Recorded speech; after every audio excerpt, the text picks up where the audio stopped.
Hello and welcome to this week's episode of Ask Adama, where we talk to Ascended Master Adama from Telos and my friend Marlayna, who is a channels answers from Adama. So I'm going to add Marlayna to this, and these channelings and these Q&As are always so fun, not only because of the topics that we ask Adama, but opportunity to ask questions yourself. So in the comments, if you listen to it later, or in the section, hello, how are you? I can't hear you.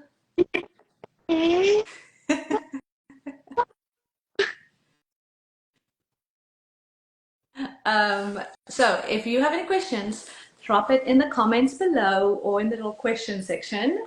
Today's topic is all about how do we live in the Western world, how to live in alignment in a Western society.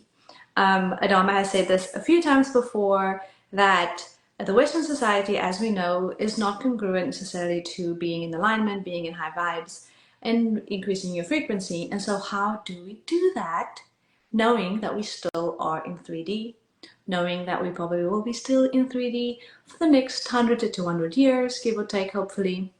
And so how do we do that and stay in alignment? So Adama's going to give us all the answers today. Let's try that again. Can you Hi. hear me? Yes, there it is. All right. I like your plants. I'm obsessed. I like the change in My scenery. babies. Yeah, I figured I'd take it inside today since everyone and their mom is out at the pool. So, Yeah. I'm jealous all right. of them I hanging know, out at the pool. right? Must be nice. But I'm excited for our Ask Adama session today. I have a feeling it's going to be a good one. It always is. Adama has all the things. Never know what he's going to bring in. But yeah, so if for those who haven't, watched this before, we do this weekly. We'll probably take a break over the 4th of July kind of break because I'm going on vacation, and then we'll be back. But we'll post on our socials, so make sure you look at that. Hey, everybody joining again. Ask as many questions as you like in the comments. All right, Marlayna, introduce yourself, and then we can kick off with Adama. Sounds good. So I'm Marlayna, you guys, and I channel Ascended Master Adama among many other beings. But for this purpose today, I'm going to be channeling Ascended Master Adama, and he'll introduce himself a little bit. But I basically came online as a channel about 3 months ago, and since then it's just absolutely exploded for me. So I'm channeling every single day now for like multiple hours on end sometimes, and it's been a wild Wild. yes. So much fun though. So I guess without further ado, let's let Adama do his Let's thing. go. Yeah. Good morning all, and welcome back to our Q&A session. Again, it is a beautiful day and I'm truly honored to be here. Now, as Fabi has said, today's topic is indeed Western society and how to live in alignment in Western society. And I would like to clarify, this is not how to live in alignment with Western society, for we would not like to do that. No. But as always, I would like to start with a couple definitions. So our two definitions today are the definitions of alignment and Western society. So when I'm talking about alignment, I am talking about an energetic connection between two things. And so you can either be in this connection, you can either be in alignment or out of alignment. So this is kind of similar to the theory of dissonance. So cognitive dissonance is when two thoughts do not align with each other. So the two thoughts do not have energetic compatibility. They're not compatible. They don't mesh well together. And so that is disalignment. And so when you're in alignment, you're able to mesh well. You're able to utilize the weaknesses of one part to strengthen the weaknesses of another part, or vice versa, or whatever it is. So Western society, when we're talking about that, we are referring to the go, go, go capitalistic narrative that is being told by many of the big societies that started initially here in the West, but then, of course, due to the nature of colonization, have been spread across the entire globe, unfortunately. And traditionally, this is associated with what is called the patriarchy.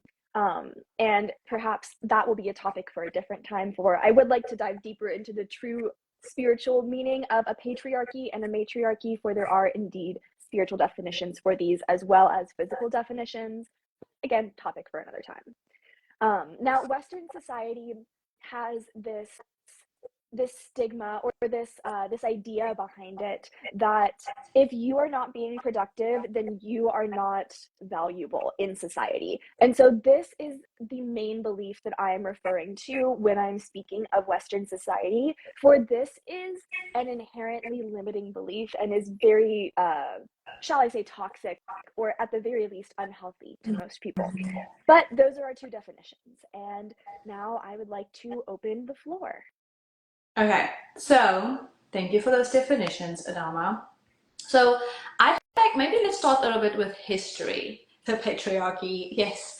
How did we end up here? Like, what's kind of, obviously a lot of things culminated for us to end up here, but what are the major points of, like, in history, or just contributors to us being where we are today? Okay, so perhaps this all started during what we call the Great Fall. So for those of you who are not familiar, I will give a brief explanation on the Great Fall now, but for more in-depth information, I have done previous channelings through Marlayna that are available on her YouTube channel, and I would recommend checking out those if these topics interest you. But the Great Fall is what is known as the fall of Atlantis and Lemuria. And so Atlantis and Lemuria were two ancient civilizations, and they were almost had the opportunity to ascend from the third dimension to the fifth dimension, but unfortunately, due to the nature of their ego and the veil of forgetting, they were unable to complete this transition. And so they fell from, their society fell, or they fell from grace, or perhaps they lost access to all of these abilities that they used to have, and humans devolved for a temporary time into what are known as the Homo erectus, or the Neanderthals, or all of those other beings. And so from that point in history until this point right here in history has all been setting the stage for Earth to ascend to the fifth dimension in the way that they failed in Atlantis and Lemuria. And so all of these patterns that are coming up right now in Western society are all stemming from either Atlantis or Lemuria. Or perhaps not all of them are directly stemming, but it is more of an indirect stemming, if that makes sense. And so in this way, the biggest, shall we say, hurdle that humanity will have to cross as a whole in order to ascend to the fifth dimension will be the overcoming of fear and control issues.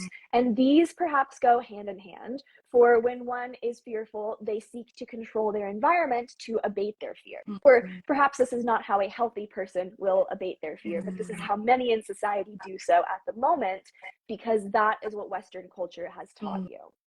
And so perhaps the biggest proponent of this phenomenon is the church and organized religion, in the way that it is done in an extremely divinely masculine way.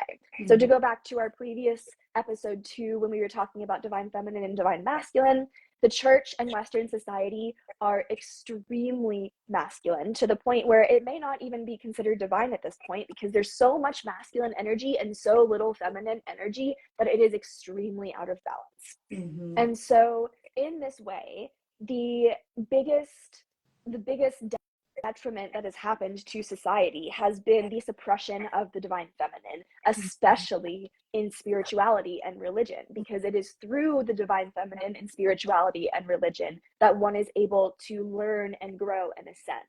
Does this make sense? That makes so much sense.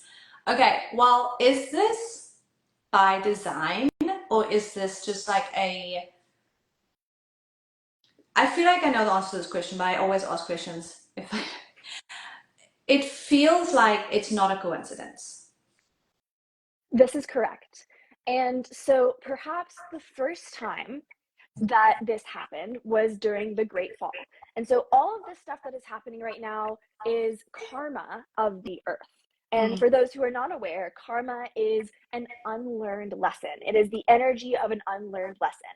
So to take a smaller example from this channel's personal life, in a past lifetime, she was unable to be with the man that she loved because she was a high priestess. And so in this lifetime, she is destined to be with the man that she loves and still be a high priestess to learn the karma of having both romantic relationships and a spiritual relationship with the divine in one. Does this make sense? Yes, yes, yes, yes, yes. Yes. So now to tie this back to Atlantis, all of these Atlanteans, all of these Lemurians were falling into these habits of people pleasing, these habits of control issues, these habits of fear mongering, these habits of bigotry, racism, homophobia, whatever it may be. Sounds And familiar. doesn't it? Doesn't it sound so So familiar? familiar. Indeed. And so all of these themes were all the themes that played into the great fall of these civilizations. And so the earth and humanity as a whole gained the karma of these unlearned lessons of bigotry and fear. And so now, just as this channel will have to relearn or will have to relearn the karma from that past lifetime, so is the human collective and Earth as a whole attempting to relearn this karma now so that she may ascend to the fifth dimension in the way that she initially failed on the Great Fall.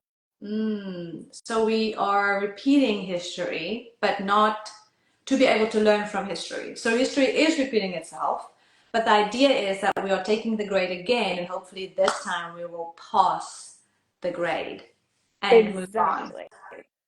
Okay. Indeed, that is exactly it. Okay, so let's bring it from this kind of the macro understanding to the individual, right? So the people watching or listening to this, we know if you're drawn to this, you kind of are aware of everything happening in the world. Things are getting harder, things are getting, looks like it's getting worse. It's just like one thing after the other. There's just so much. When Western society, go, go, go, the capitalism, the patriarchy, we are aware of all the kind of things that we are struggling with as 3D humans. How do we, what are things that we can do to be, like you said, we are in the world but not of the world. We aren't, um, we can't spiritually bypass, which I know is one of your favorite things. I'm being sarcastic. We can't spiritually bypass because we need as many people awake and aware and going through life, being aware and awake. But how do we go from, okay, I know that all of this is happening and I've been trying to go, go, go. I've been on this rat race. How do I stop the rat race? How can I become in alignment? So what are those steps that people can take from first thing I think is being aware and not being asleep. But then once you're aware, what do you do? So the first thing after you're aware is to congratulate yourself on that awareness because this is an integral part of the growth journey. Awareness and celebration, that is. Yay. And so, yes. So first of all, a round of applause to anybody who has become aware that they are running the rat race, because kudos to you. But after this awareness has come up in you, there might be a time or a period of time where you're just sitting and watching. You're just looking at where all of these patterns are playing out. You're figuring out where they come from. You're expressing curiosity towards them, but nothing's really changing. And that's okay, because you're gaining awareness. First, you have to gain this awareness, and it might take some time. So you might have this initial moment of like, oh my God, I'm not living my ideal life. What do I do? And you might have to sit with that for a little bit, because you have to process that feeling in order to move on. So it's all about learning how to be exactly where you are and recognizing that where you are is for a reason. And that is so hard, especially for so many people in Western day society. But that is why this is the first step, because this is the first step in undoing Western conditioning or Western programming or whatever you want to call the way that Western society affects the way that you think. And so the first thing to do is to allow yourself to be exactly where you are. If that means that you're going out every single night and getting rip-roaring drunk because you can't deal with the fact that you hate your 9-to-5 job, that is okay. It is temporary. This too will pass. Yes, it sucks. Yes, it's not healthy. And yes, it's probably bad for your bank account depending on where you live, but all happens for a reason. And so just meeting yourself where you are, holding space for yourself where you are, and recognizing that this is where you are meant to be. The universe will never fail to take you exactly where you need to be. And so this is step number 1 after you gain that awareness. Now, step number 2 after you gain that awareness is choosing one small change. The key step with this is baby steps. You need to make one tiny change. So that could be going to bed 30 minutes earlier. That could be having one less drink when you go out to the bar after your 9-to-5 and get rip-roaring drunk. It could be whatever tiny step that is. It could be, maybe I'm going to start eating one more vegetable a week. Okay, cool. One tiny step. Because once you take that first step, all the next steps will just seem to fall into place. But what you have to watch out for is the Western culture coming in and being like, hey, it won't make a difference unless you change everything in your life, because that's not true. One small difference could be like what you call the butterfly effect or the snowball effect. Yeah. You know, all you need is the foot in the door, and then the rest will happen for you. And Western society has blocked that belief off from a lot of people's mindsets. So it's all about being where you are, and then learning how to take teeny tiny baby steps, and learning that it's all about the journey, not the destination. And so a lot of people will have difficulty with this because it involves slowing down. You have to become really, really slow in the world in order to allow the world around you to speed up and work for you. So it kind of goes back to working smarter, not harder, if this makes sense. Now, the very last step would be to sort of become aware of your energy body. And so this is something that I've done previous channelings on as well. And you may work with Marlayna and Fabi individually, and they may help you with this as well with their own unique abilities. But feeling your energy body is sort of the first step, or becoming in tune with your energy body is sort of the first step into becoming a 5th dimensional human, or becoming a high vibrational multi-dimensional being in a physical body. So you can have that knowledge up here all you want, but it doesn't really matter. It doesn't really impact the world around you until you're able to bring that knowledge of your energy body, bring that knowledge of your chakra system into your physical form. Because your physical form is the only way that you can interact with the 3-dimensional world. So if you don't have that energy in your physical body, if you don't have that knowledge in your physical body, then there's no way to interact with anything going on outside of you on an energetic level. Does that make sense? Yes, that makes sense. Okay. Yes. You said a lot. Thank you for all of that. I do feel like I think something that would be helpful just as a marker, because we are so in the matrix and so in the programming that like we it's hard for us to see the programming, and so that's hard for us to like have I'm thinking about this, maybe it's not. I think a lot of times we think that's just how we think, but we don't realize that is based on programming, right? And so you mentioned something earlier as to Western programming making us think certain ways. Can you expand on that? What are some things that we may think it's just like, oh, that's just how everyone thinks, or that's just how I think, and that really is Western programming? That is not how it should, without shooting on ourselves. That's not how it's designed, I guess, to be.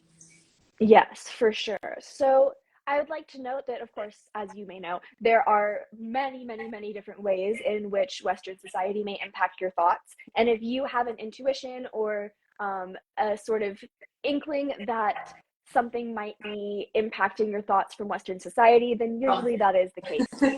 So please just trust yourself in that situation.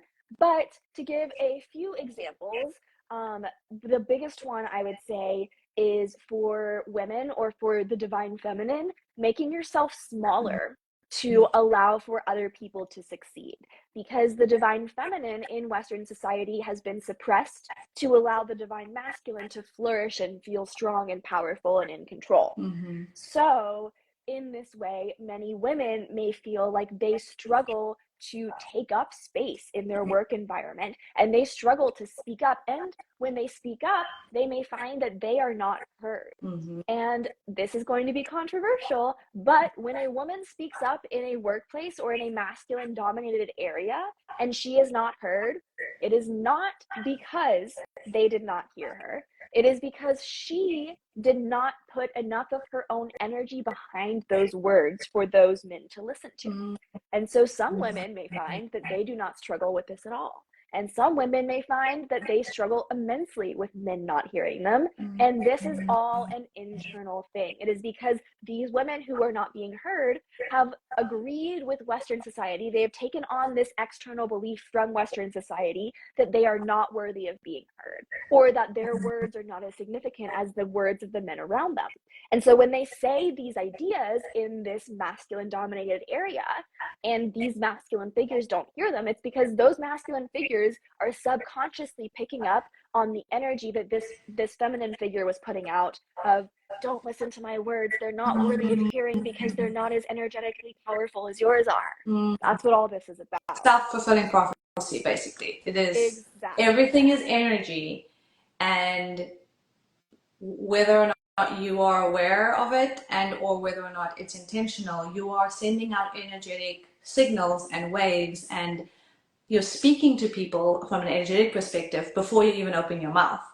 And so that's why being aware of what is internally the stories you're telling yourself, because if you can, it's easy to talk about fake it till you make it, but it's really hard to energetically fake things like beliefs and the way you present yourself, or the way your energy is either penetrating a space or feeling like it's needing to make itself small. And so it's interesting when you start thinking about ways that you may be making yourself small, but you don't realize that that actually is a manifestation of you making yourself small. You may feel like, oh, that's not something I do, and then you start adding a bit more awareness to that, and you're going to start seeing, oh, that's me,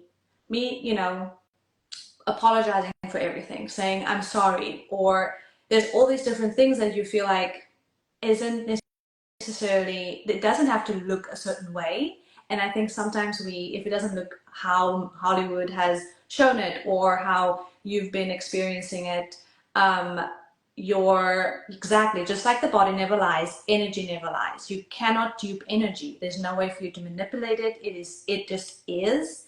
And so just having so much love and compassion for yourself and working with those parts of you, integrating those parts of you, and then really saying, where is my re-establishing your sovereignty? I think that's such a big thing for women, especially, is we are all sovereign beings regardless of gender, and to the point of we are all the creator.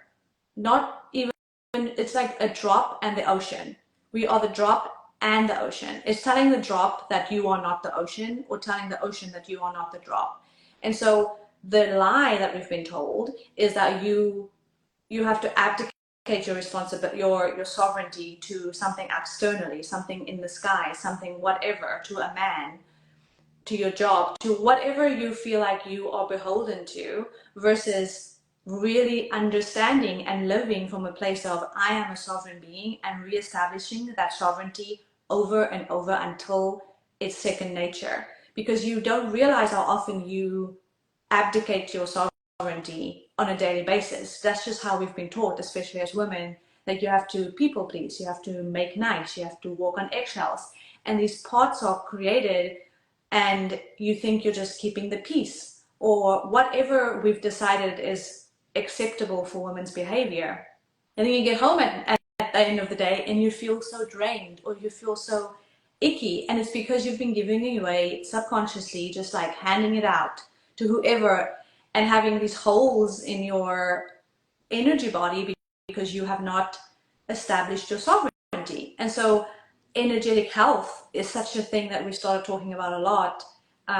Just me and Marlayna, it was like, we talk about mental health, we talk about physical health, but energetic health is it's not talked about, also by design, I think. because when we do not have information, it's easier for us to be controlled, right? So if we do not provide or have the information we need so that we can cleanse ourselves energetically, understand what it feels like when someone's an energetic, like vampire, like there are actual things from an energetic perspective that we are taught from the church is the devil or those things don't exist. You open yourself up to be in situations where you're ignorant, and that ignorance can lead you down a road that is not in your best and highest good. I just channeled apparently That all was of all that. Hecate. I know. I was like, that was all Hecate. Yep. That's so cool. I love it. Slay. So okay, so you mentioned one was making yourself small. That is a Western programming. Mm-hmm. Let's talk about another one.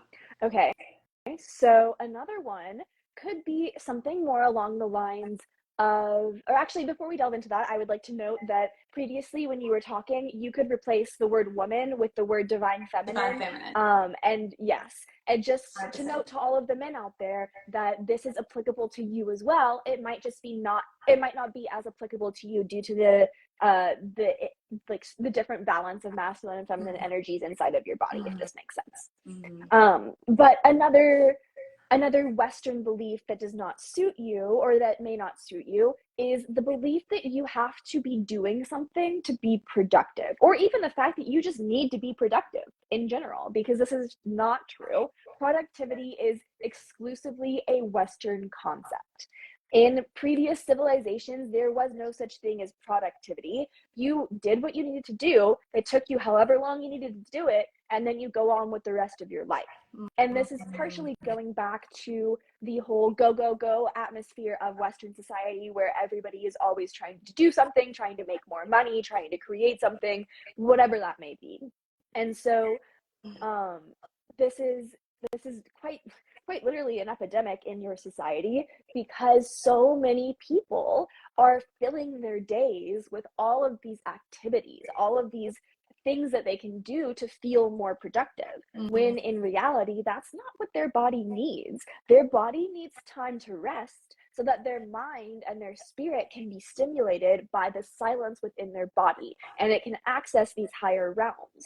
And so if you find that you're unable to access higher realms, if you're unable to contact your guides, and you also find yourself going and constantly doing stuff all the time, perhaps one small change for you that you could make could be to take 10 minutes a day to sit in silence, or 10 minutes a day to go for a walk and not listen to any music at all, or whatever it is that you like to do, to just let your body be. Let your body not have to do anything, and let your mind just roam. Let it do what it wants to do. You have to let your mind play. And so this is something that you guys have lost in Western society, because when you're constantly doing everything with your physical body, you don't have time and energy to tend to your mental and emotional bodies.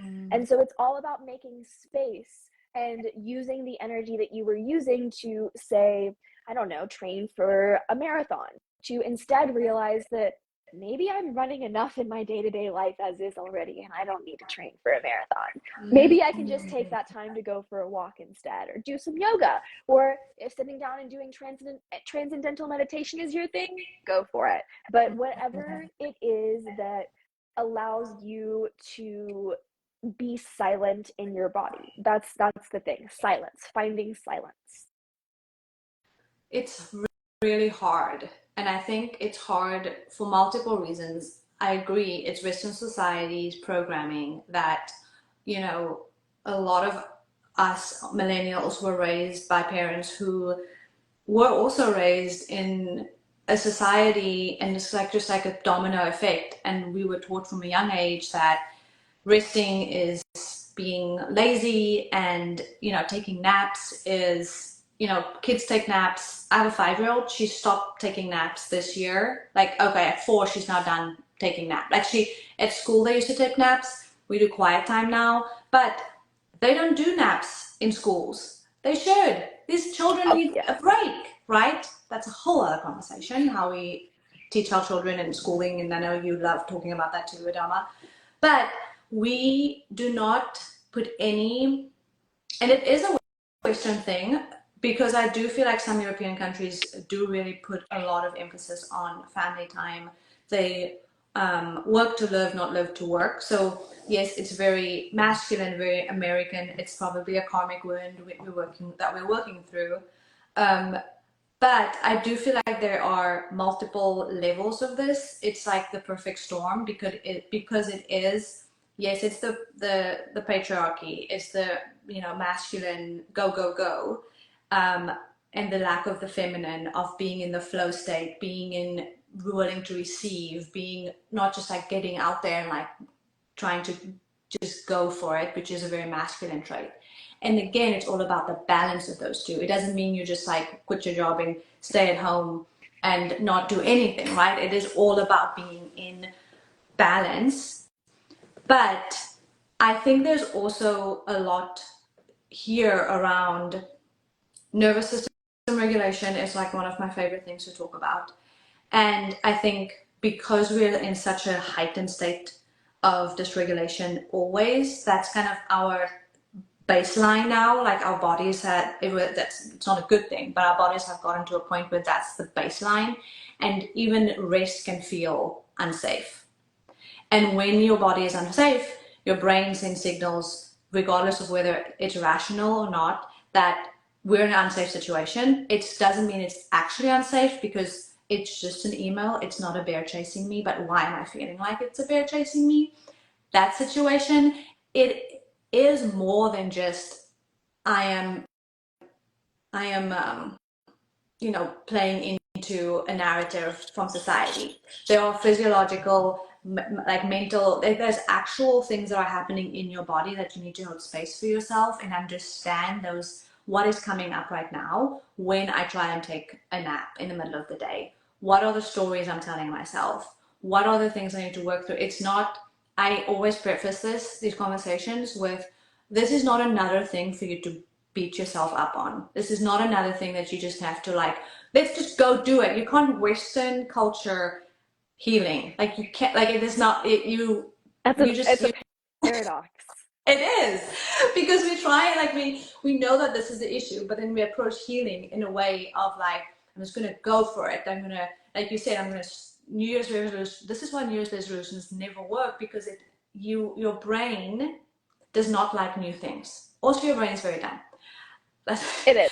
Your brain doesn't have new things, and so if you throw too many new things at it, it's going to see it as a red flag, and it's going to see it as a danger, danger, danger. And you're going to maybe do it the first 2 days, maybe a week max, if you can really like push yourself and force yourself to do things. But then it's going to fizzle, because there's no safety there. Ultimately, your body wants to be in safety. And whatever has happened in your life, the amount of trauma you've had, the amount of dysregulation you've had, the amount of stress you had, for you, safety could look like working 40 hours of 80 hours a week, training for a marathon. That could literally feel like safety to your body. And so to tell your body, oh, I'm just going to go take a nap, or I'm just going to go walk outside, that could seem like, nope, I'm not going to do that. Because your measure, or your basically you're trying to do something that is outside of your what your body is used to, and by trying to force your body to do that, it feels like it's in more danger than it actually is. But logic doesn't make a difference in your monkey brain, right? So like it logically doesn't make any sense, but then beating yourself up about it, having shame about it, like perpetuating that narrative that just because you can't do it the way that these motivational speakers just say, go, go, go, like change your life, make $1 million in like 10 days. One, it's not realistic, but also two, this is it took you 34 years to get here. It's not going to take you 34 days to change your entire life. So just being really gentle with yourself and taking it one step at a time. And like Adama said, literally the first step is just being aware. Having awareness that, okay, I am going to eat this, whatever. If you have a lot of karma to work through with health and eating healthy, right? I'm going to eat this burger I know it's not healthy for me, but I'm gonna eat it with awareness. There's such a difference with eating that burger without being aware, and that shift is actually like it seems like, oh, the result is the same, but maybe speak a little bit about that. Like the intention does make a difference. It's not all about results. It really is. And so, okay, before I delve into that, I would like to speak briefly on regulating your nervous system. Yes. So, if you do find that you are engaging in a new behavior that's causing your nervous system to go into fight or flight, I have two very quick coping skills that may help you. And of course, there are many, many others, but these are just two to throw out there. So, one is what's called the somatic breath, and Andrew Huberman speaks on this quite a bit in his podcast, but it is the breath that you take automatically right before you fall asleep. So when you can imitate this breath in your day-to-day life, your brain gets the sensation of, oh my God, wait, we're going to sleep. That must mean that we are safe. So how you do this is you take an inhale for 2 seconds, you hold it for a second, you inhale again for 2 more seconds, and then you have a really long exhale. And so again, that's inhale for 2 seconds, hold, inhale for 2 more seconds, hold, and exhale for 4 or 5 really long seconds. And you just repeat that until your nervous system feels better. Or what you may do is you may go outside and you may sprint as fast as you can until your heart rate gets up. And that might be 5 steps, that may be 5 minutes, whatever that is for you. Run until your heart rate gets up, sprint as fast as you can or however fast you can.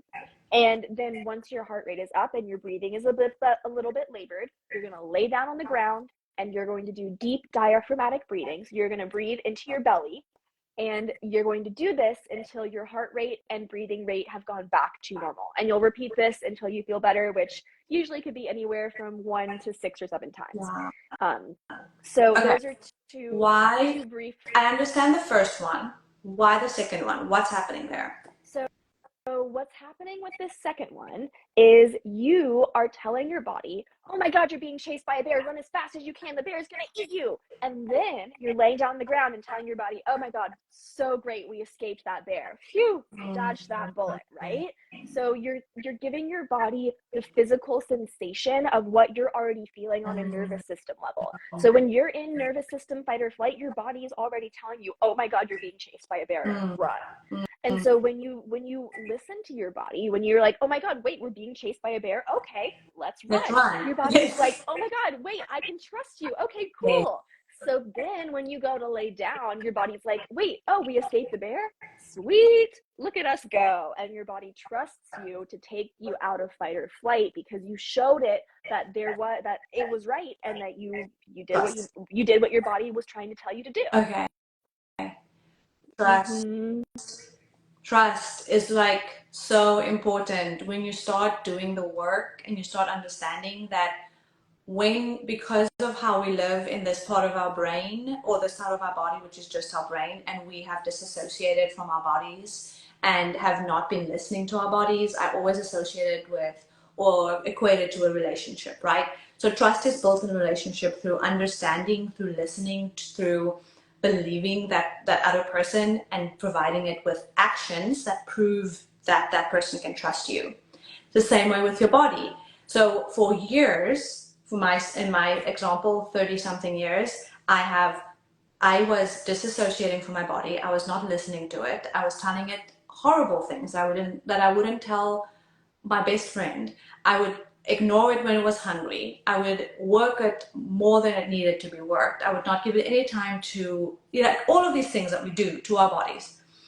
It doesn't trust you. It didn't trust me. I was not giving it the time and attention and the love that it deserved. I was actively not loving it. And so imagine you had that person in your life. Imagine you had someone in your life that treated you that way. You wouldn't trust that person as far as they can throw you, right? And so creating that and recreating that trust and safety in your body. And we talk a lot about safety, but the first person that needs to create safety for you is you.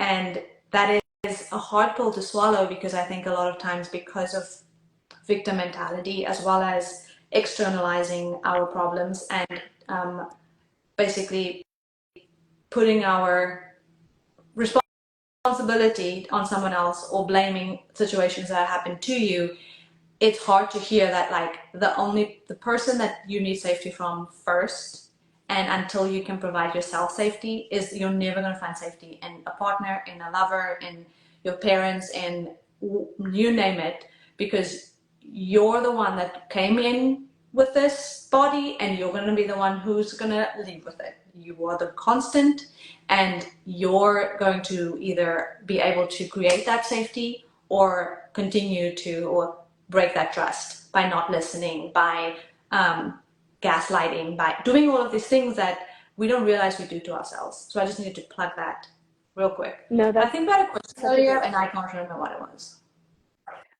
I do have another point off of that though, Okay. because that is such a great point, and that is something that has come with, modern day society, with Western society, is this dissonance between the physical body and the consciousness. Mm-hmm. And so I'd like to take a moment real quick to speak on what is called, or what we call, the ka and the ba. So the ka and the ba are two parts of the Merkaba field, which is your light body, your energy body, and everybody has one. Everybody has a Merkaba, everybody has a Ka, everybody has a Ba. But to break down the word Merkaba, Mer means light, and this is all in Hebrew. Ka means the physical consciousness of your physical body, or the energetic consciousness of your physical body. And your Ba is the consciousness of your soul, of your higher self. So when you come into this life on earth, you have, shall we say, two different intelligences that combine to form your consciousness. You have the intelligence of your soul, and then you also have the intelligence of your physical body. Your physical body has its own unique intelligence that is separate from your soul. And when these two combine, when your Ka and your Ba combine, they create your consciousness and your Merkaba. And so many people on earth right now are living exclusively in their Ka, or in their Ba, and there's no in between for them. And this is because Western day society has this emphasis on being so present in the physical realm, or being constantly doing things in the physical realm, so that you can't focus on what's going on inside of you. It's all about external stimulation. It's all about what you can get from outside of you, not what you can get from inside of you. And so I think a lot of people are turning outwards to relationships for these different kinds of validations and these different kinds of like social input that they can receive from themselves, because your Ka and your Ba together combined to form you. And so you are, shall we say, two separate beings. And that might help you to think about your body as a separate intelligence. So this is why muscle testing works, because muscle testing acts on the level of your Ka, of your physical body. And so when you're testing this level of the physical body without the input of your consciousness or your Ba, then your physical body can give you these informations, these answers that it wouldn't get when it's being impacted by the influence of your consciousness. And so this is something that you don't need to know how to do muscle testing to do. You can just turn inwards and be like, all right, body, what do we want to eat for dinner tonight? Salmon? Nope. Chicken? Nope. Okay, well, we'll find something else. It'll always come up to you like that. And so you can just know, you can connect to your physical body by imagining it as a part of your energy body, but not the whole of your energy body or the whole of your consciousness, if this makes sense. I love that, and I love the intelligence piece, because I think we all know, well, not we all know, but we've heard the term "the body keeps the score," but that is so true. And learning the language of your body is something that you can do, anyone can do, but it takes time, again, because of that trust. So your body, when you were younger, before you were able to speak as a newborn, your body was the one who was basically like, I need X, and I'm going to scream until I get it. As you grow older, we are taught to ignore those needs, those basic human needs, because it may be inconvenient to your parents. It may be inconvenient to your teachers. It may be fill in the blank, right? We are taught and modeled how to disassociate from our bodies and stop listening or knowing how that voice sounds. And so in the beginning, when we were born and we're younger, that voice is much louder, because we listen to it and we respond to it. And as we stop listening to it, that voice gets softer. It never goes away, but it gets softer and it's harder to understand what it's trying to tell you because you aren't well versed in that language. But it's like any other language, it's something that can be learned with enough time and patience and intention and love and care. You can learn your body's signals because your body is talking to you all the time. There's like this stat that says like 80% of the signals go from your body to your brain and 20% from your brain to your body. That may be wrong, but something like your body is what is the intelligence, not the, like I said, our brains are dumb. And the reason I say that, not just for a soundbite, the reason that your brain is dumb is your brain can only perceive things that it already knows. And so anything that is unknown, it sees as a threat. And we talked about this a little bit, but your brain tries to create a scenario of an unknown thing based on what it knows. And so that's why a lot of times you make assumptions and your assumptions is completely inaccurate because your brain tried to find something in its filing cabinets that was similar to that situation, and then it's like, oh, this is what this is. But then it, like, half the time it really isn't that at all. And because you didn't take a moment to stop and tap into your body and ask your body for what is going on and understand how to listen to your body, that's why somatic work is so important. That's why I'm always on cognitive behavioral therapy is great. But if you've been doing therapy for 5 years and you're still circling the drain on the same issues and you're not seeing results, find something else. Find another modality, energy work, somatic work, EMDR, IFS, doing more than just talking about, bringing up the things and talking about it is not going to help because when you talk about it, it's very cognitive. It is not in the body. You're not moving the energy of that thing that happened to you so that you can move on. Like, we're supposed to go through and at some point work through being more healed than unhealed. It's always a journey. We're going to not be healed for like ever because we're still in earth school. But being like healing the same wound for 5 years is not healthy, and that's not progress. We're supposed to be able to move, understand what is happening, where is it happening, what's the cause, what does my body need for it to move, and then move it. Like, literally like that. It can happen so quickly. And I think we've talked about this where with the mental health thing was there is a reason why the powers that be are making it, that makes it seem and have made it seem that this mental health issue or mental health is this long drawn out thing. There's no, like, you need years of multiple sessions. Like, healing can happen like this. You just need to know, understand the energetics of it, understand where it is, understand how to move the energy, and understand how to integrate it. But it isn't helpful if we have a healthcare industry that's based off of sick people and keep people sick, to share that information, to learn or have more people be able to kind of bring that information to the masses. Yeah, it's so, everything is so interconnected. I think we keep coming back to the same thing as like, understand who you are, where you're coming from, what your body's trying to tell you, and really just hold space for yourself. What does that look like every single time? Like, coming back, like the alignment thing is, how do I keep coming back to my base knowing of being love and light, of being the divine? Anything that's not that, everything that's not divine and divinity is out of alignment. And that's an opportunity for me to have a conversation with that thing that's out of alignment and then bring it back into alignment. So we don't have a healthcare system. We have an illness profit system. That is so true.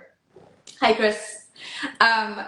So talk a little bit about alignment. What does that feel like? What does it feel if someone wants to know whether or not they're in alignment? What would that feel like for them on a day-to-day basis? So this is perhaps a bit of a convoluted question because when you are first living in alignment, it may be extremely uncomfortable for you because when you are living in alignment, let me say it like this. You may choose what you are living in alignment with. So you are always living in alignment. It's just a matter of what you are aligned with. Yes. So in this case, what we're talking about is living in alignment with your higher self, your dharma, your purpose, your soul, divinity, whatever you want to call it. If you're into religion, call it God. I don't care. But it's all about what you're in alignment with. So if you are living your life like every other Joe Schmo on the street right now, you are probably living in alignment with Western society. But that's not necessarily what you that might not necessarily be what's in your highest and best good. So the first step is to figure out what you want to be in alignment with, and then go through the steps that we've previously mentioned of trying to like seek that alignment and get into that desired alignment. And once you're in that alignment, you might find that things fall apart for you for a little bit. It might be a sort of tarot card or a tower card in tarot type moment where things fall apart. You have to burn down your old building before you can build your new building that's going to be so much better. Yes. So it's one of those things where when you step into your alignment with your higher self, with divinity, you will probably find that you're going to lose a lot of friends. If you've been in a long-term committed relationship with somebody who's not also seeking alignment with divinity, things might fall apart there too if you're unable to help this person transmute and heal, or if this person is unwilling to transmute and heal. But it's going to be one of those things where it really just does depend on an individual basis. But I would say that it's pretty safe to say that the first couple weeks, months, perhaps even a year of alignment might be really tumultuous. So just a fair warning of you have to make space when you're stepping into alignment. You have to make space by letting go of old things that no longer serve you in order to bring in new things that are in alignment with your new alignment. But if you are living in alignment with your higher self in Western day society, that could genuinely look like anything, because there are so many people alive right now that creator wants to experience all these different ways of living in alignment with an unaligned society. And so for this channel personally, her living in alignment looks like working a remote job. It looks like doing these channelings and seeking alignment through working with energy healers and working with other beings who are also in alignment with their higher selves. And it also means seeking out nature, because nature is a really big component to being in alignment, because Western society not only has broken this alignment between our ka and our ba, our body and our higher self, it's also broken this alignment between our ka, our body, and the earth, the part of the universe that birthed our body, because our ka comes from Mother Gaia. Mother Gaia gives birth to each individual person's ka. And so when you go out into nature, when you engage in grounding, when you take your shoes off and run barefoot through a field and do some frolicking, that is connecting your ka with and connecting yourself with the nature of Mother Gaia. And so this is another way to seek alignment, because the nature of Mother Gaia is kind of similar to the nature of your higher self. So you could say that there's a part of your body that's incarnate in your body, but there's still more of your soul out there. Your ka could be a part of Mother Gaia that's incarnate in your body, but there's still more of Mother Gaia out there too, if that makes sense. Yes. Yeah. So there. Yes. I think one of the things that I think a lot of people in the spiritual community has misconstrued is that doing this work is all love and light. And it is to a point, because that is what we are at the base. But to get to that love and light is a whole lot of shadow work, is a whole lot of dark night of the souls, is a whole lot of transmuting, it's a whole lot of shitty times, right? And so you cannot just want to need the balance. You can't just want to disassociate and spiritually bypass and just be like, oh, everything's awesome. Just, everything isn't awesome, because everything is not supposed to be awesome. This is why we live in 3D. There's polarity. And like you said, the creatrix wants to experience all that there is. And so being able to, with love and compassion and unconditional love, understand that you are in this place, like we said in the beginning, for a reason. And it's not happening to you, it's happening for you. And how can every single thing be a mirror to like something that you're able to transmute and understand about yourself, or a lesson that needs to be brought up? So your triggers at some point when you're doing this work is something you'd be happy about. It sounds like crazy, but when you're triggered and you understand what a trigger really is, you can be like, thank you. Now I understand what needs to be transmuted, because to be able to move energy, you need to feel energy. And so energy that's stuck cannot be moved. But for the law, if energy is moved and ready to be released, you need to feel it one last time. And so it may feel like you're like, I thought I'd already worked through this wound or worked through this thing. But it's literally that, like, one last time, almost like, okay, your test, the last test you have to take in college or in high school, and it's not a test which you can fail, because we're all learning, but it's in the earth school. The universe, provides us with opportunities to have the same experience and choose different, because we have free will, right? So it's always a choice. You can choose. That's what is in every single minute. You can ask, is this in my highest good? Is this in my, like, every single decision you make can be a choice that you can make, and understand how to ask those questions, how to listen to your body, how to know what that feels like is not going to be and I love how you answer that question, because I think a lot of people think, oh, when I live in alignment, I'm going to get $1 million. I'm going to, no, all of these external things that Western society has told you what success looks like. And again, Dark Night of the Soul happens multiple times where it does not look like that at all. You have to work through your karma first, and it doesn't necessarily look the way that you think it's going to look, because the person that is in alignment and the person who's starting this journey is worlds apart from an energetic perspective, right? And so the things that you think light you up when in your Maya may be completely different once you're in a state of, in alignment with your true purpose. But what I always tell people is, like, that question, the first tip is understanding what truth feels like, so that you can decide and have discernment, so that when life comes at you and when people start questioning you, or when to ask, when you lose friends and they're like, you've changed, you can keep coming back to, like, okay, I know what truth feels like. I know how to be silent with myself. I know how to connect with my higher guides. I know how to understand what, I don't have to ask externally anymore. I can go in and check in. I'm like, am I still on the right path? Great. All right, I'm going to keep going. Taylor's family says, this is my dark night of the soul. Well, Sending love, brother. It's like a dark, like, lifetime of the soul sometimes. Yeah. But we're all here for it. I'd like to speak a bit, though. You mentioned Maya, and I don't think we've gone over that topic yet. So we've not defined that. No. Yes. So you know how I feel about my definitions. I'd love to define that one. So for those who do not know, Maya is spelled Maya, and it is an Eastern esoteric term that refers to basically everything that happens when you incarnate on Earth that causes you to forget. So it encompasses the veil of forgetting, it encompasses the ego, it encompasses pretty much everything that happens to you that causes a differentiation on a energetic and soul level between your higher self, your soul, and your incarnate Ba, if this makes sense. Mm-hmm. So if you are struggling with your ego, if you are struggling with not being able to align fully with divinity, this is usually because of Maya.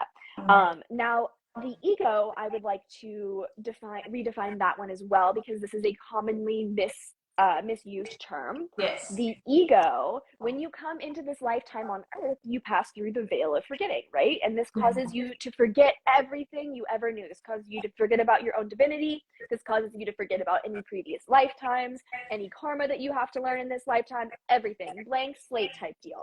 Mm-hmm. So you come into this world, you pass through the veil of forgetting. And when that happens, that is really traumatic. It's kind of like if you were to get like a brain injury right now and you were to have amnesia.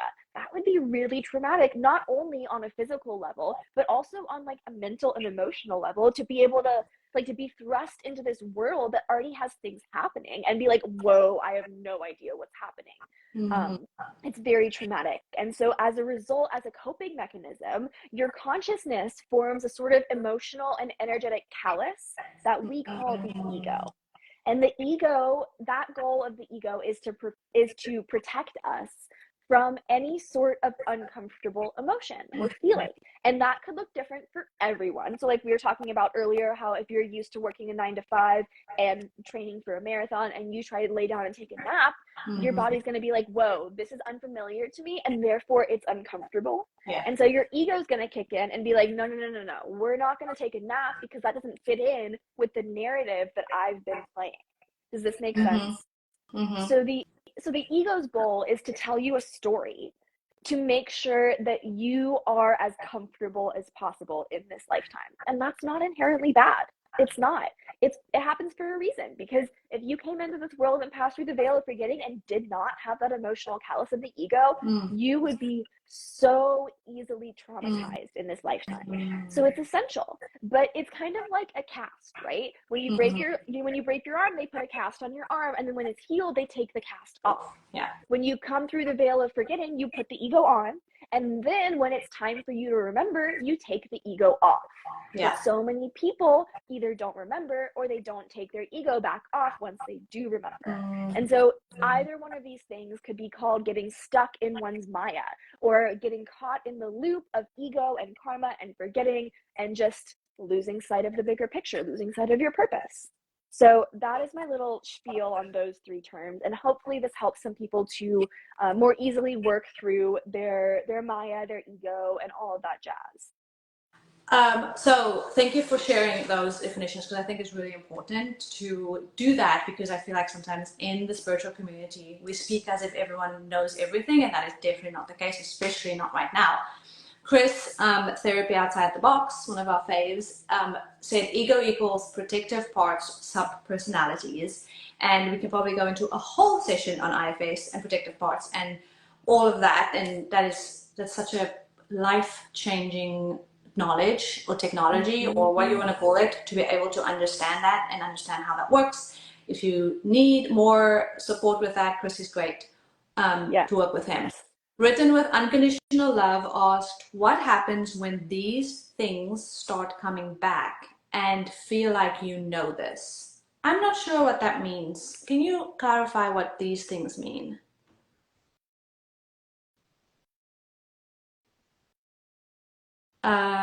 What do you mean by these things?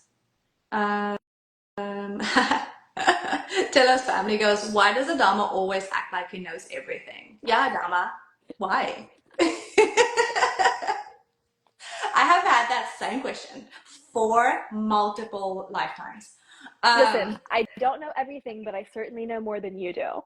Of course you do, because you're 20,000 years old. Not all of us calling me an old man? Yes, I am. You know, I always do. Not all of us can opt out of not dying like some people. So just yes. Okay, wait. So these things. Okay, so written with unconditional love says, you all were talking about Maya. So they said, what happens when all these things start coming back and feel like you know this? Oh, I think I know what they're getting at. Okay. And of course, written with unconditional love, please feel free to ask more questions if this does not answer your question. But I believe that they are asking something about what happens when your Maya and your ego start affecting you and they start coming to the surface and you start having these protector parts that are coming up. But what do you do with them? How do you integrate them? How do you process them? So perhaps the first step is, of course, to recognize that these parts are coming up, because so frequently it's so easy to just fully embody this part. So say, for example, if say I will use the example in this channel's lifetime that we mentioned previously of her romantic relationships. So say, for example, this channel gets into a romantic relationship, there might be a protector part for her that comes up and says, hey, in previous lifetimes, you've been hurt from this exact situation. You need to get out of Dodge so that you don't hurt yourself. That could be ego coming to play. And so in this situation, I would recommend for you to first become aware that this is not self. This is a part. This is not who you truly are. It is a part of you that has experienced previous traumas. And so hold space for that part. Ask this part what it needs. Does it need love? Does it need a hug? Does it need space? Whatever that part needs, and provide it to them. And if that part is still not willing to fully enmesh with self after you give them what they need, then talk to them. See what's missing. Maybe they have a protector part that's protecting them, or maybe there is some kind of limiting belief that you have, or maybe they have other parts that they're protecting and they don't want to leave these parts alone. It's you just have to hold open space for the parts of you that come up and express curiosity towards them. And when you're doing this, you will find that expressing curiosity in this type of work is almost identical, not truly identical, but almost identical to expressing love. Because so many times these parts of ourselves that come up during these situations, these parts that come up during that come up through our Maya, are parts that we have previously suppressed. So oftentimes many of these parts just want to be heard. They just want you to know that they're there and listen to what they have to say. And after that, these parts will be ready to integrate or enmesh into self. And so that's one step there. But I would say the biggest thing that you can do is to become aware that if you are experiencing anything other than unconditional love, then you are embodying a part. If you are not in love and curiosity and openness, then that is not self. That is a part. And so that's a waving red flag to tell you, hey, you need to pay attention to me. That part is coming up and telling you that it has something to tell you. And you're not able to consciously listen. And so this part is coming up and speaking through you or acting through you, hoping that you'll be able to see or hear what you're doing and saying from an external point of view and recognize that this is a part. Does this answer your question? Yes. So working with unconditional love is saying, thank you so much. I'm blown away by you both. Thank you for watching and for being here and for asking questions. Chris said, yes, our parts, especially young, vulnerable ones, may also need to shamanically unburden their pain.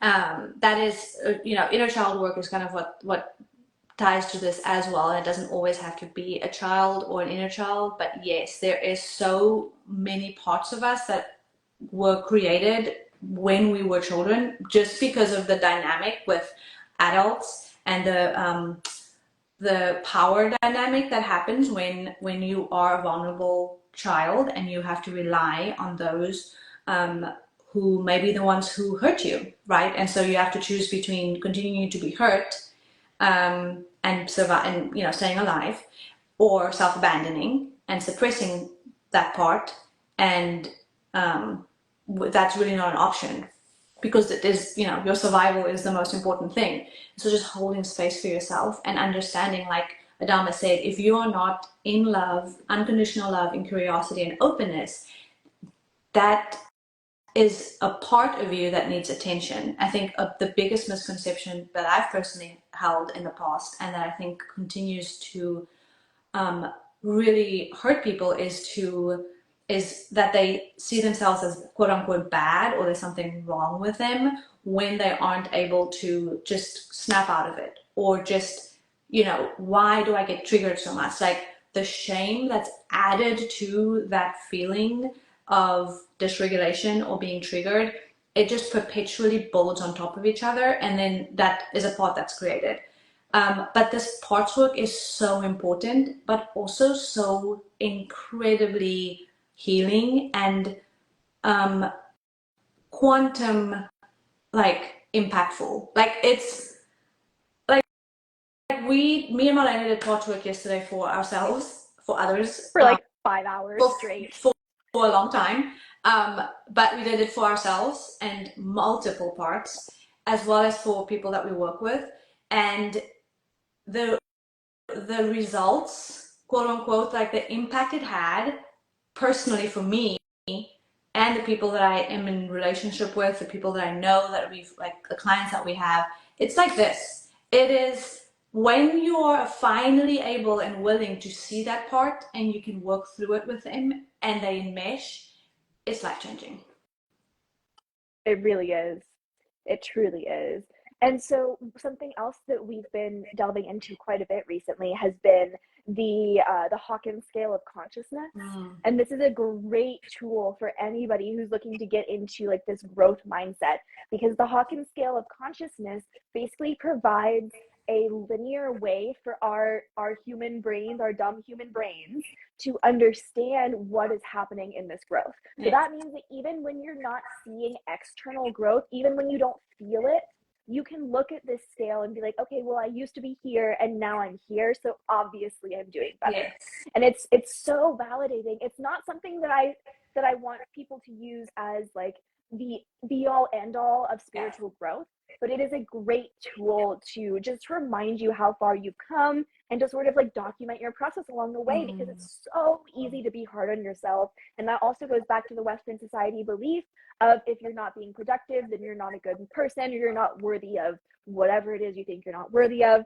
But it helps quiet that part of your brain down. It helps remind you that, like, yes, growth is non-linear, but when you're backtracking through your growth, you are still growing. Yes. Something that the channel Bashar talks about a lot is when you are going through these healing phases, you have to go up in vibration. And then once you hit this peak, you're going to dip back down into the lower vibrations to find traumas, to find experiences that happened at these lower vibrations. So that way you can bring them up and you can transmute these negative energies. You can change the nature of these traumas by healing them, and you can make them into high vibrational energies. And so at the beginning of your healing journey, it might feel like you're just going back and forth. But once you start doing whatever it is that is meant for you on your healing journey, once you step into your power as a healer, you'll find that you're, instead of just going back and forth like this, you start going up, and you don't go quite as far down as you do previously. And so it's just that the 2 steps forward, 1 step back. It's always that case. And it's okay to take 1.5 steps back. It's okay to take 3 steps back. Growth truly is non-linear, and it's truly to the detriment of so many people that Western society has convinced you that growth is a linear process. Exactly. And it is, and something that we've realized recently, I tell people, show me your trauma and I'll show you a starseed. Yeah.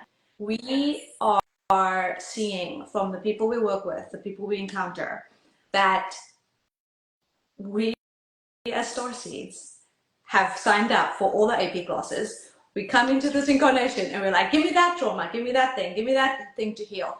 Because you can only really transmute as much as you have to transmute, right?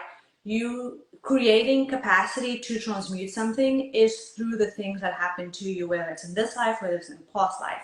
And so it's such an empowering thing when I realized that I wasn't a victim to my life, and I was able to kind of, this is something that was happening for me, and I was able to take my sovereignty back and no longer be a victim of my circumstances and say, these things happened for me and it's horrible and it shouldn't have happened, and hold space for those thoughts.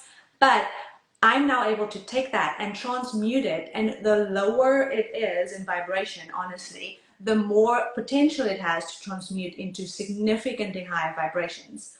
And so do not think of yourself as being, I think sometimes there's this thing around, oh God, my God, why have thou forsaken me, from the Bible, of like, God, why did this happen to me? Why this is such a horrible thing to work through?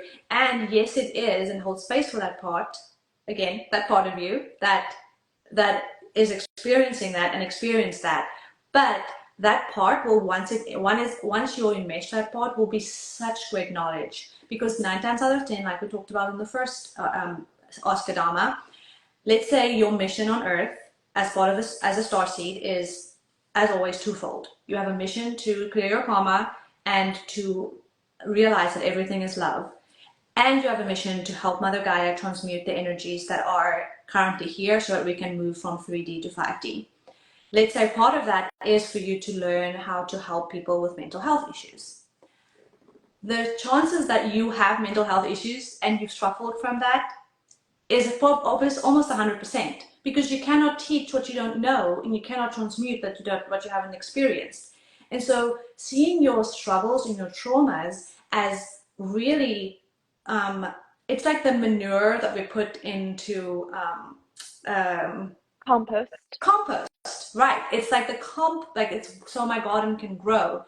And so it's just amazing when you start looking at your life as you get to have these experiences and transmute these experiences and really hold space for yourself so that you can turn around and then understand someone else's pain when they come to you. Because I think I see a lot of people that like when you understand old souls and how souls create or structure their life plans, 9 times out of 10, younger souls create a very easy life for themselves. Not that being in on 3D isn't hard, but there is There's a there is difference. a difference between the life that a starseed probably or an old soul plans for themselves to work through and to learn than just someone that's a 3D human. I'd also like to speak on this for a moment too, just because something that you two, meaning Marlayna and Fabi, have recently learned is the analogy of angels falling from grace, was a story that was put on this earth to remind starseeds of who they were. Because when you come down to this earth, you are truly falling from grace. When a starseed incarnates on earth, they are going through the veil of forgetting when they have lived all these immense lives, and many starseeds are from the 7th, 8th, 9th dimensions. So they are at the same levels as some of these angels. And so it's sort of like when these angels fall to earth, they have to learn how to reawaken their divinity. When these starseeds come to earth, they forget, but they come to earth so that they can learn how to remember. So all of these starseeds that are coming down right now, after they transmute their own karma and their own trauma, it's your job. It is your role to reconnect to your divinity. It's your role to step into these high vibrational states and to step into these leadership roles and show these other beings around the world what it's like to live in alignment with divinity and what is possible when you're able to live in alignment with divinity. 100%. Written with unconditional love says this is so spot on and it's what's happening currently in my life. I love that. I love that. And I don't know if we define star seeds, so maybe we do that. Yeah. And then maybe finish up with a few final thoughts because we are at an hour and 50, 35 almost minutes. We could go on all day, So. Oh, we so could. Yes. All right. Well, a star seed, for those who are not aware, is a being who has previously had an incarnation on Earth and has since ascended from Earth. So it's a being that's already gone through Earth school. They've already graduated Earth school, and they have chosen to come back to Earth because after the Second World War, human scientists started messing around with some things that were a little too reminiscent of the things that the scientists were messing around with during Atlantis. And so a call went out from me, Adama, and our new Lemurians here in Telos and the Agartha network to all of these higher beings, these extraterrestrials, as you call them, and all of these extraterrestrials who are aligned with divinity answered the call. And they decided that since Earth has a non-interference policy, kind of like in Star Trek, where since Earth is such a young society, extraterrestrials cannot intervene because it would interfere with the development of Earth as a collective, as a society. And so in order to work around this non-interference policy, these ETs, these higher beings, these multidimensional aliens, decided to incarnate into human bodies. They decided to pass through the veil of forgetting so that they could come down to Earth and help all of the beings on Earth with their role. Now, how are starseeds supposed to help, right? So there's been all this talk recently about what starseeds are supposed to do, really since, I would say, the mid to late 2000s. But truly, most of the starseeds that have been incarnated up until now have been starseeds that have been acting as a sort of energetic anchor into the fourth density. So many previous starseeds would never achieve the fifth dimension, but many of the starseeds that are Gen X and younger may find that they are the true starseeds, or the starseeds who are meant to seed the fifth dimensional Earth on Earth. And so in this, through their own awakening process and their own embodiment process, when a starseed is able to fully clear all of their karma and fully embody in their physical form, they may find that they are able to open a fifth dimensional energy portal within their own physical body. And so this is the true purpose of a star seed. Now, this may not come to pass for about 5 to 7 years at this point, but this may be something that that you should watch out for in the coming years and months, because the more you are able to embody this fifth dimensional point of view, this fifth dimensional frequency, then the more you as a star seed will be able to step into the role that your soul has ordained for you on this earth. And if you need someone to help you with the steps of being able to clear your karma from an energetic perspective, as well as work through the pieces that we will need to do and how to do that, Marlayna and I are here to support you. Yay! All right, so thank you, Adama. Anything else before we drop? That's all. That's it? She wrote. That's all she wrote. Oh my gosh. Now you have to go watch that back, because that was fun. That was so fun. I love that. Oh my gosh, I remember nothing, but I remember it was fun. It was fun. Yeah, I was like, I'm excited to hear what you think once you watch it back. Thank you everyone for joining us. We had such an amazing, gosh, it was so fun. And come back next time. We'll probably be back after the 4th of July break.